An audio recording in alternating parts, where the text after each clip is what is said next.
Hi, this is Dr. Chintan Desai presenting a case of a 74-year-old female with shoulder arthritis treated with a reverse shoulder replacement.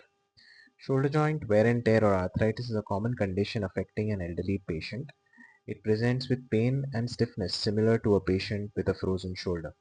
But this is not a frozen shoulder and requires shoulder replacement to cure this condition. The latest technology for accurate implant placement in shoulder replacements is with CT 3D planning. The preoperative plan allows us to perform the surgery on the computer before the actual surgery. In this patient, the plan shows 84% implant seating with minimal bone resection on the socket side.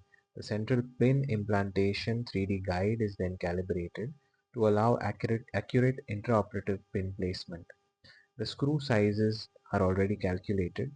On the humeral head side, the cut level is planned at 135 degrees to achieve the best stability and range of motion. Now we can visualize the final implantation with no scapular impingement. I was able to execute the plan accurately on the surgery day to achieve accurate implant placement. And now after 3 months, we can see this patient achieving complete pain-free normal range of movements, and the patient is back to normal and back to all her activities.